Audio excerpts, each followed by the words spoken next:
Hello बच्चों, ये है मॉडल पेपर जो अर्धवार्षिक परीक्षा 2023 का है।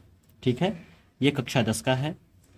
ध्यान सुनिए, पेपर का जो पैटर्न आने वाला है, चाहे वो वार्षिक हो चाहे वो अर्धवार्षिक हो, उसमें 20 क्वेश्चन मल्टीपल चॉइस क्वेश्चन रहेंगे, 20 नंबर के क्वेश्चन। तो पहले हम प्रश्नों को पढ़ते हैं कि मॉडल पेपर बनेगा कैसे, अर्धवार्षिक का पेपर कैसा है। तो इसमें लिखा है कि प्रारंभ के 15 मिनट प्रश्न पत्र पढ़ने के लिए दिए जाते हैं, जैसा कि आप सभी लोग जानते हैं। सभी प्रश्न अनिवार्य हैं। इस प्रश्न पत्र के 2 खंड है। कितने खंड है? 2 खंड। पहला जो खंड अ है उसमें 20 अंक हैं और 20 प्रश्न बहुविकल्पी हैं, जिनका उत्तर OMR सीट पे देना। OMR सीट का मतलब एक ऐसा सीट मिलेगा आपको पेपर में। ठीक है, इसमें जैसे 4 विकल्प, पहले क्वेश्चन में 4 विकल्प दिए रहेंगे, तो जो विकल्प दिया रहेगा उस विकल्प, मान लो कोई विकल्प सी वाला सही है तो सी वाले पे ऐसे गोला बनाना आपको है। ठीक है, ऐसे। और ये गोला पूरी तरीके से बनाना है। ध्यान दीजिए, यहाँ पे आपको सिखाया भी गया है कि क्रॉस का चिन्ह नहीं बनाएंगे, टिक का चिन्ह नहीं बनाएंगे, ना तो गोला आधा भरेंगे ना तो इस तरीके से आधा भरेंगे। जिस तरीके से मैंने बनाया है गोला, उस तरीके से पूर्ण रूप से आपको गोला बनाना है। ये है आपके पेपर का तरीका। ठीक है, ये बोर्ड के तरीका है। देखिए, आपके विद्यालय में कैसे बनाएंगे पेपर, ये तो विद्यालय वाले ही बता सकते हैं, लेकिन बोर्ड का तरीका मैंने आपको समझा दिया है। पहला प्रश्न क्या करता है? पहला प्रश्न कह रहा है कि 14,587/1250 का दशमलव प्रसार निम्नलिखित किन दशमलव स्थान के बाद समाप्त हो जाएगा। दशमलव का एंडिंग कहाँ पे होगा, कहाँ खत्म हो जाएगा, मतलब किस स्थान पे दशमलव लगेगा। तो इसका सलूशन करने के लिए लिखा है 14,587/1250। ऊपर वाले को अंश कहते हैं, नीचे वाले को हर। हर को हमें, हर का जो रूप है वो रूप कुछ इस भाग में देना है। 2 के घाते m गुणे 5 के घाते m, और यम की जो वैल्यू होगी वही दशमलव का अंतिम होगा, वही अंतिम स्थान होगा। ठीक है, ध्यान से देखिए। अब 14,587/1250 को लिख दो 125 गुणे 10, क्योंकि 10 का गुणा करोगे 1250 आ जाएगा। अब 125 को तोड़ दीजिए, तो इसको लिखेंगे 14,587 गुणे 5 गुणे 5 और गुणे 10। 125 को हम 5 पच्चे 25 पच्चे 125 लिख सकते हैं। क्यों ऐसा हमने किया? क्योंकि हमें 2 गुणे 5 के घात में लिखना है। 1 5 है तो 1 5 के लिए मुझे ऊपर एक बार 2 का गुणा करेंगे, नीचे एक बार 2 का। दूसरे के लिए भी एक बार ऊपर 2 का गुणा, नीचे एक बार 2 का गुणा। तीसरे के लिए ऊपर एक बार 2 का गुणा, नीचे एक बार 2 का गुणा। तो अब क्या है, अब इसको दे देंगे, तो ये हो जाएगा 5 दूनी, ऊपर का गुणा करने की जरूरत नहीं है। ऊपर 14,587 गुणे 2 दूनी 4, 4 दूनी 8, और नीचे हो जाएगा 5 दूनी 10 गुणे, इसका गुणा इसके साथ करेंगे 5 दूनी 10 गुणे, इसका गुणा इसके साथ करेंगे 5 दूनी 10, और एक 10 पहले से ही। इसका मतलब अगर हम जब भी भाग देंगे तो एक दशमलव इसके कारण, दूसरा दशमलव इसके कारण, तीसरा दशमलव इसके कारण, चौथा दशमलव इसके कारण, यानी कि हमारा 4 स्थान के बाद दशमलव का, 4 स्थान पे दशमलव का समाप्त हो जाएगा। ठीक है, ये हमारा ऑप्शन में देखिए, यहाँ पे लिखा है क्या एक पर समाप्त होगा, क्या हमारा दशमलव प्रसार 2 पर समाप्त होगा, क्या हमारा दशमलव प्रसार 3 पर समाप्त होगा, क्या हमारा दशमलव प्रसार 4 पे। तो हमारा किस पे खत्म होगा? 4 पर, क्योंकि कितनी बार 10 आ गया? 4 बार 10 आ गया। 10 कितनी बार आया है? 4 बार। तो इस हिसाब से हमारा दशमलव प्रसार 4 पे खत्म हो जाएगा। ठीक है, अब इस चीज को समझिएगा। अगला प्रश्न क्या कहता है? अगले प्रश्न की डिमांड है, देखिए प्रश्न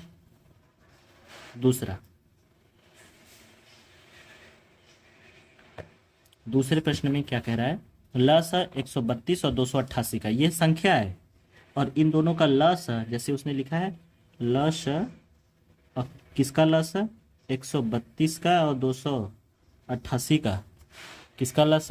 132 और 288 का लस उसने कितना दिया है? उसने प्रश्न में दिया है, कितना दिया है? 3168। ठीक है, और म से आपसे पूछ रहा है, किसका पूछ रहा है? म से 132 288 का म से क्या होगा? तो ये जो पहला नंबर है वो ए है, पहली संख्या, दूसरे नंबर को बी मान लो, इसे एल मान लो, और जिससे पूछ रहा है वो म से है। आपका कॉन्सेप्ट है ए गुणे बी बराबर एल गुणे एम। पहली संख्या 132, दूसरी संख्या 288 बराबर, दोनों में से पहले का जिसका एलसीएम दिया है उसको लिख लो और एचसीएफ आपको ज्ञात करना है, यानी कि 200 एम, ये एचसीएफ का मान m है। ठीक है, अब ध्यान से देखिए, 132 से इसे काटेंगे 12 बार जाएगा, 12 से इसे काटेंगे 24 बार जाएगा, 12 दूनी 24, कितना बचा, 4 बच गया, 12 चौक 48, यानी यम का मान कितना आ जाएगा, 24 आ जाएगा। तो आपका विकल्प इसमें देखिए, 1 मिनट, कहीं हमने गलती कर दिया है, नहीं नहीं नहीं, 132 से इसे काटेंगे तो ये 24 बार जाएगा और 24 से इसे काटेंगे तो ये 12 बार जाएगा, तो आपका आंसर होगा 12। एम का मान कितना आ गया, 12।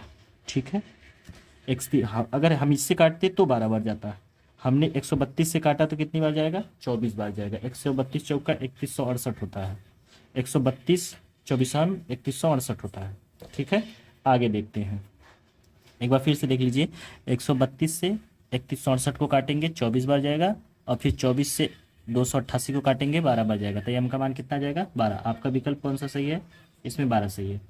एक द्विघात बहुपद के अधिक से अधिक कितने शून्यकों की संख्या हो सकती है, शून्यक माने यक्स के मान, अगर हम x square plus b x और प्लस सी बराबर 0 लिख रहे हैं तो जितनी घात होती है, घातों की संख्या बराबर शून्यकों की संख्या होती है, की संख्या, घात कितने हैं 2, तो शून्यक भी कितने होंगे 2, आंसर। घात 3 होंगे तो शून्यकों का मान भी कितना हो जाएगा, 3 हो जाएगा। अगले क्वेश्चन में, एक भिन्न का अंश उसके हर के 2 गुने से 1 अधिक है। सवाल है, माना भिन्न, मान लेंगे वह भिन्न p/q है। ठीक है, अब प्रश्न के अनुसार बात करते हैं, जो प्रश्न में बात हुई है बस उसके अनुसार आप चलेंगे, आपका सवाल लग जाएगा। सवाल में कुछ होता नहीं है बहुत ज़्यादा, प्रश्न में ही आपका आंसर दिया रहता है। उसने कहा जो उसका अंश है, अंश मतलब p, उसके, ध्यान दो, अंश उसके हर के 2 गुने से, हर का 2 गुना 2q से 1 अधिक है। इक्वेशन नंबर फर्स्ट बना दो।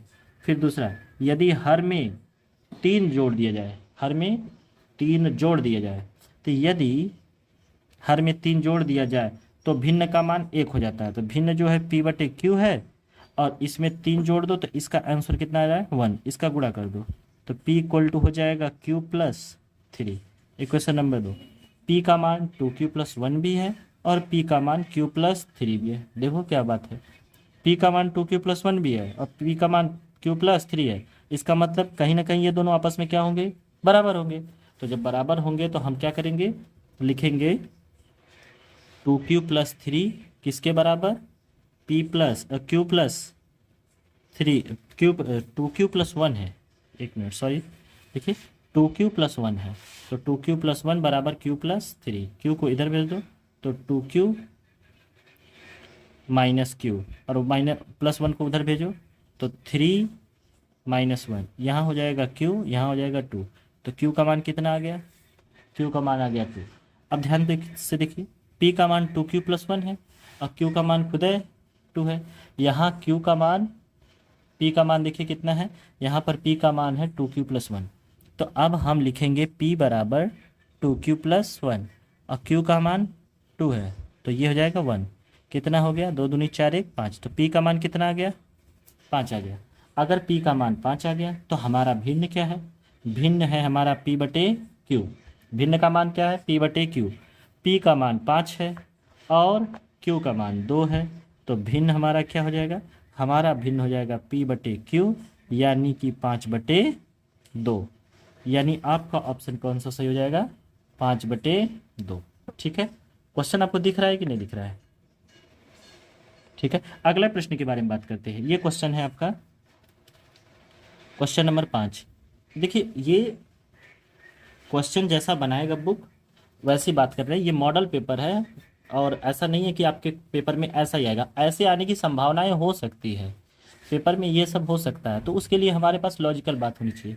जैसे इसने लिखा है x + 3y = 6, तब x और y के मान क्या है, और नीचे में विकल्प में दिया है, पहला विकल्प 0,6, दूसरा विकल्प है 3,1, तीसरा विकल्प है 1,3 और चौथा विकल्प है 4,2। अब मेरी बात ध्यान सुनिए, अगर मैं यक्स के जगह, देखो पहला वाला नंबर यक्स होता है, दूसरा नंबर वाई होता है, यक्स की जगह पे 0 रखूंगा और वाई की जगह पे 6, तो 6×3 = 18। क्या 18 6 के बराबर होगा? नहीं, गलत है। यक्स की जगह पे मैं 3 रख दूं और वाई की जगह पे मैं 1 रख दूं, तो ये हो जाएगा 3, 3 + 3 × 1, 3 × 3, 3 3 6, यानी कि हमारा ऑप्शन नंबर 2 क्या होगा?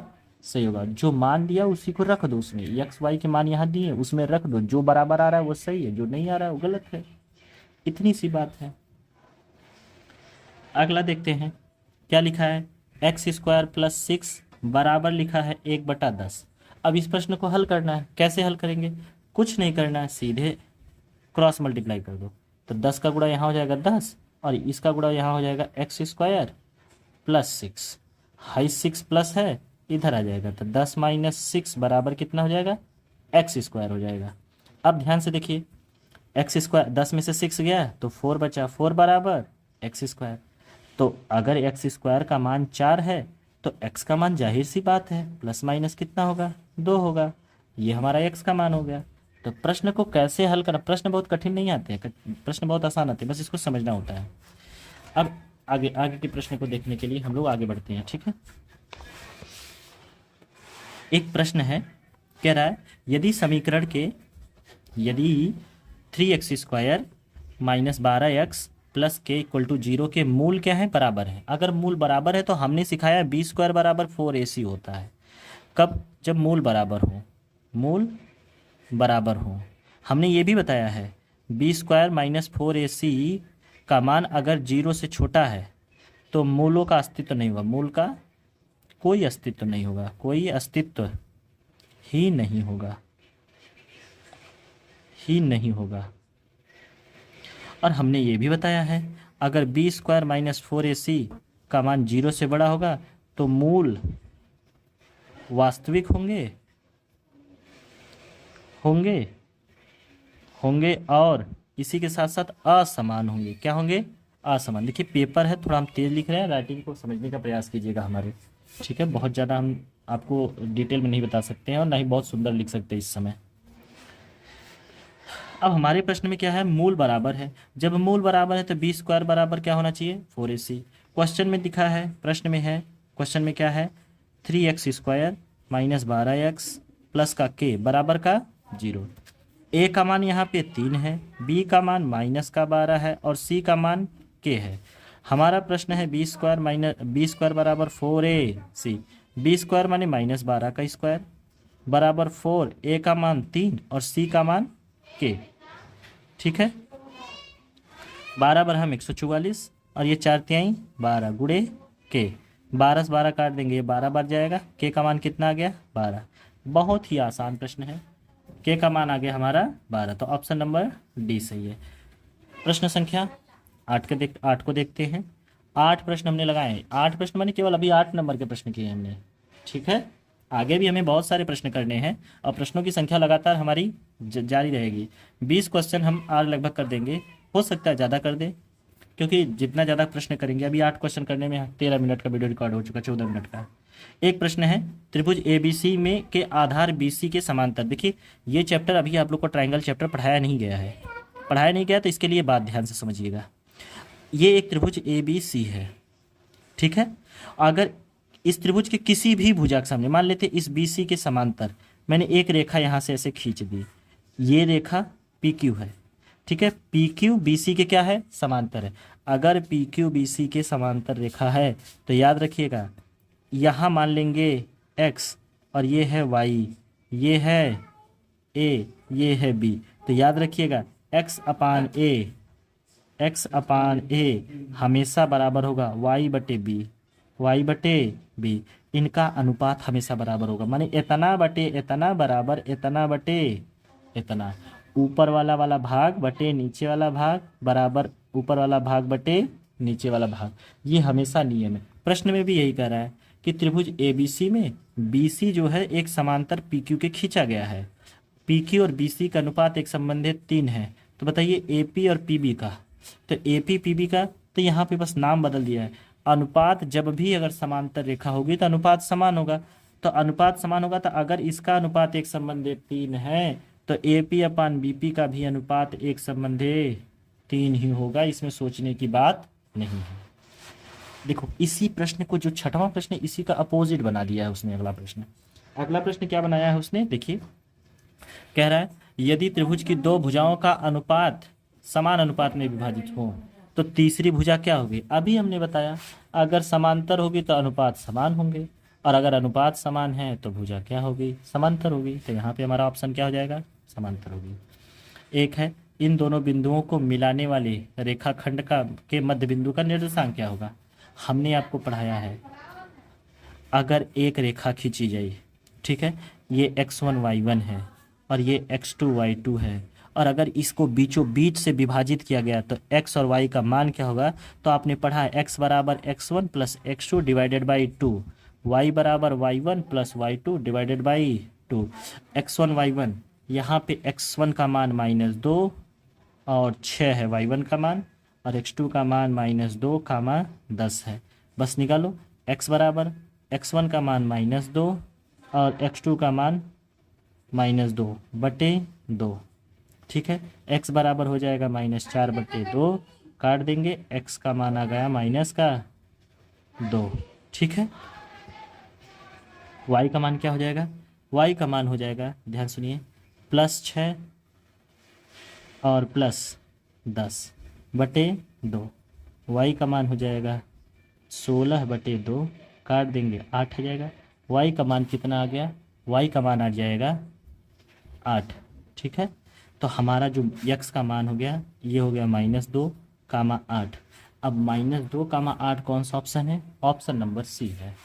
ध्यान से समझिएगा ये कॉन्सेप्ट, इसको मध्य विभाजन कहते हैं, मध्य विभाजन कॉन्सेप्ट आपको समझाया गया है, ठीक है। इसी चैप्टर में आप पढ़े होंगे। इसी तरीके से अगर इनको m1 संबंधी m2 के अनुपात में बांटा जाए तो x बराबर हो जाएगा m1 x2 plus m2 x1 बटे m1 प्लस m2, और इसी जगह y की जगह पे m1 y2 plus m2 y1 अपान m1 प्लस m2। आपने ये भी पढ़ा है। तो ये हो गया विभाजन का। अभी तक हम लोगों ने केवल 10 प्रश्न किए हैं और 10 प्रश्नों का उत्तर हमने आपको दे दिया है। अगले प्रश्न की ओर बढ़ते हैं। अगला प्रश्न कैसे सॉल्व करना है, ध्यान देखिए। 11वां प्रश्न की बात हो रही है। 11वां प्रश्न में बोला है कि 3 और 4 की y अक्ष से दूरी क्या होगी। तो एक कोऑर्डिनेट बनाइए, यहाँ कहीं भी लिख दीजिए 3,4। ये 3 का मतलब होता है x अक्ष और 4 का मतलब होता है y अक्ष, ठीक है।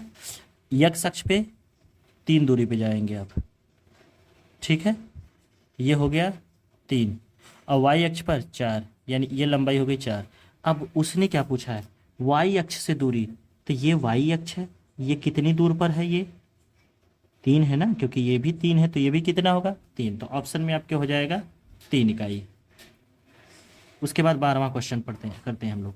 12वें क्वेश्चन की बात ये है कि 12वां क्वेश्चन में लिखा है सेक थीटा बराबर 2, तो थीटा का मान क्या होगा।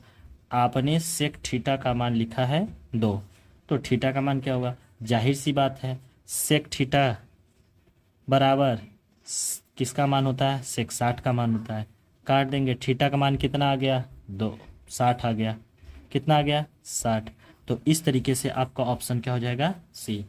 उसने बोला है 13वां क्वेश्चन में साइन थीटा कॉस थीटा और साइन थीटा के मान बराबर हैं और थीटा की जो वैल्यू होगी वो 90 से छोटी होगी।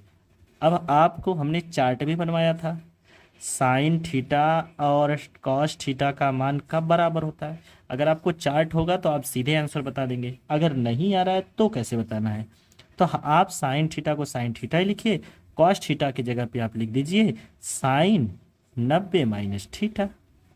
कितना आसान सा है।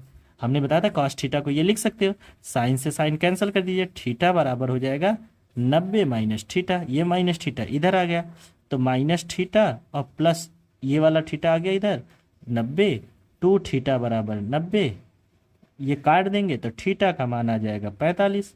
तो आपका आंसर इस तरीके से भी आ सकता है। और दूसरी तरीके से साइन और कॉस का मान हो, चाहे टेन थीटा और कॉट थीटा का मान हो, चाहे सेक थीटा और कोसेक थीटा का मान हो, ये सारे मान 45 डिग्री पर ही बराबर आते हैं। 45 डिग्री की वैल्यू पर ये मान बराबर होते हैं। साइन कॉस के बराबर होता है, टेन कॉट के बराबर होता है, सेक कोसेक के बराबर, यहाँ सॉरी कोसेक थीटा रहेगा। आगे बढ़ते हैं हम लोग और अपने प्रश्न के 14वें प्रश्न की तरफ चलते हैं। 14वां प्रश्न क्या कहता है, बहुत ही बेहतरीन प्रश्न है। उसने लिखा है कॉट थीटा बराबर, उसने लिखा है कॉट थीटा बराबर, एक मिनट,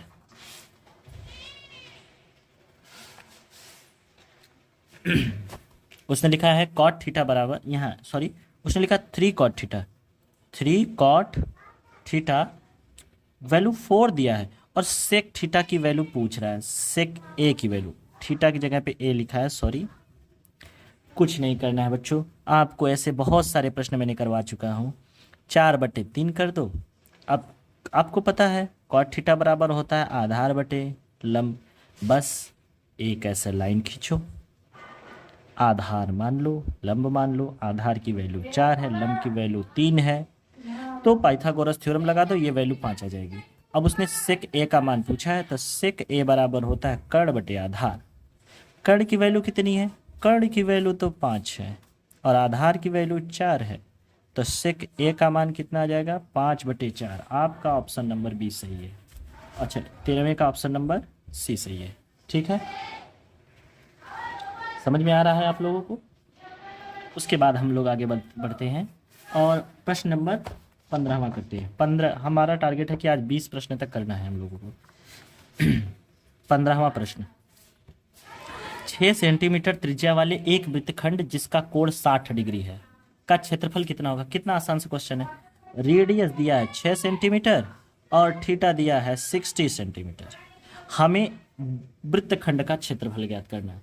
ध्यान दीजिए, हमने आपको 2 क्षेत्रफल पढ़ाए, एक त्रिज्य खंड का, तो त्रिज्य खंड का क्षेत्रफल पढ़ाया है, का क्षेत्रफल का फार्मूला होता है सीधे पाई आर स्क्वायर थीटा बटे 360, और वृत्तखंड का फार्मूला होता है, वृत्तखंड का क्षेत्रफल कितना होता है, पाई आर स्क्वायर थीटा बटे 360। ठीक है, -1/2 आर स्क्वायर साइन थीटा। आपसे प्रश्न में वृत्तखंड पूछा है, याद रखिएगा। अब वृत्तखंड पूछा है तो ये फार्मूला लगेगा, यानी एरिया इक्वल टू हो जाएगा, ए इक्वल टू होगा पाई आर स्क्वायर थीटा बटे 360 -1/2 आर स्क्वायर साइन थीटा। पाई की वैल्यू ध्यान दीजिए, इसमें आर स्क्वायर कॉमन ले लेंगे, कैलकुलेशन थोड़ा आसान हो जाएगा। पाई की वैल्यू 22/7 ही रखना है आपको। थीटा का मान 60 बटे 360 -1/2, देखिए ज़्यादा तेज बोल रहे हैं, जल्दी जल्दी, और साइन 60। ठीक है, यहाँ पे हो जाएगा आपका आर स्क्वायर की वैल्यू, आर की वैल्यू 6 का स्क्वायर 36, इन ब्रैकेट 0 0 कैंसल, 9 6 36, ये हो जाएगा, ऊपर हो जाएगा 22, नीचे हो जाएगा 6 7 42 -1/2, करड़ी में 3/2। याद रखिए कि यहाँ पे ना तो करड़ी का मान दिया है ना दशमलव में दिया है, आंसर हमारा इनमें से कोई नहीं हो सकता है। इसको सॉल्व करना है तो आगे कर सकते हैं। 36 हो जाएगा, नीचे 42 और दोनों का एलसीएम ले लेंगे, तो पहले तो इसको सॉल्व कर लें, 1 मिनट। 36, ये 42, इसको काट देंगे, 11/21 हो जाएगा, तो 11/21 माइनस करने में 3/4। आपका इनमें से कोई भी उत्तर नहीं होगा, सॉल्व करने की ज़रूरत नहीं है, डी ऑप्शन सही है। 16वें सवाल में देखिए, उसने लिखा है 4 10 16 22 और सार्वंतर पूछा है। डी का मान पूछा है, 10 में से 4 घटा दो, 10 - 4 बराबर 6। सार्वंतर डी का मान कितना आ जाएगा, 6। Option number c. एक प्रमेय होता है, इस बात को याद रखिएगा, किसी वृत्त के परिगत, अगर कोई वृत्त है उसके परिगत, ये एक वृत्त है, इसके परिगत अगर कोई भी हम स्पर्श करते हुए चतुर्भुज बना रहे हैं तो ये एक समचतुर्भुज होगा। कैसा चतुर्भुज होगा, समचतुर्भुज होगा। ठीक है, तो हमारा उत्तर हो जाएगा समचतुर्भुज।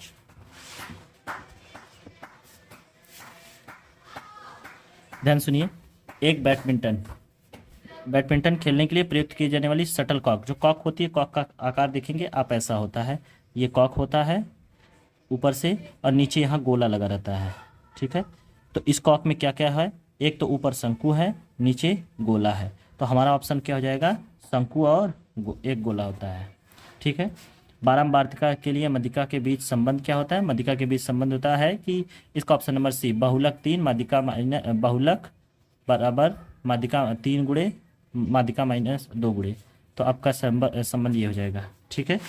तो 20 प्रश्न आज हमने किए हैं 25 मिनट में, बहुत तेज इसको बताया गया है। और अगर आपको वीडियो पसंद आया हो तो लाइक शेयर सब्सक्राइब करें, और अगर इसमें कोई भी कमी दिखी तो आप बताइएगा ज़रूर, फिर आगे हम 20 के बाद के प्रश्नों की श्रृंखला को आगे देखेंगे। एक प्रश्न रह गया हमारा, 19 प्रश्न किए थे, 20वां प्रश्न रह गया है। ऐसा है कि 20वें प्रश्न में लिखा है alpha, alpha plus 2, alpha plus 4, alpha plus 6, alpha plus 8 का समांतर माध्य ज्ञात कीजिए। समांतर माध्य दिया है, किसका दिया है, alpha, alpha plus 2, alpha plus 4, कुछ मत करना, सबको जोड़ दो, alpha, alpha plus 2, alpha plus 4 और अल्फ़ा प्लस 6, अल्फ़ा प्लस 8 बटे कितने हैं, 1 2 3 4 5, 5 से भाग दे दो, बराबर कितना माध्य दिया है, समांतर माध्य 11, 11 पचे 55, अल्फ़ा जोड़ो, 1 2 3 4 5, 5 अल्फ़ा 2 4 4 2 6 6 4 10, 1 मिनट, 4 6 6 6 12 12 8 20, 5 अल्फ़ा प्लस 20 बराबर 55, 5 अल्फ़ा बराबर 55 माइनस 20, 5 अल्फ़ा बराबर 35, काट देंगे 7, 5 अल्फ़ा बराबर 20 माइनस 55 माइनस 20, अल्फ़ा बराबर, तो 5 से काटने के बाद 7 आ जाएगा, तो अल्फ़ा का मान हमारा 7, ऑप्शन नंबर 7 ए सही है। ठीक है, धन्यवाद। वीडियो को लाइक करें, शेयर करें और सब्सक्राइब करें, जिसके कारण आपको अगर ये वीडियो पसंद आएगा तो मैं आगे, अभी तो ये मल्टीपल चॉइस क्वेश्चन केवल MCQ मैंने करवाया है, एक नंबर 20 नंबर का क्वेश्चन मैंने आपको सॉल्व करवाया है। अगर आपको ये वीडियो पसंद आएगा और आप सीरीज को आगे बढ़ाना चाहेंगे तो मैं हर एक क्वेश्चन का एक्सप्लेनेशन और उससे संबंधित टॉपिक और क्वेश्चन को भी बताऊंगा, जिसके कारण अगर आपने मैथ शुरू में नहीं भी पढ़ा होगा तो उन सारे टॉपिक्स को मैं कवर करवा दूंगा। तो मेरा ये वीडियो सीरीज अगर आपको पसंद आएगा तो शेयर करिएगा और आगे बताइएगा, तो हम आपको सीरीज को आगे बढ़ाएंगे, जिसके कारण आपका 70 मार्क्स का जो मैथ का पेपर होगा डिट्टो 70 मार्क्स आपको मिल जाएगा। Thanks for watching.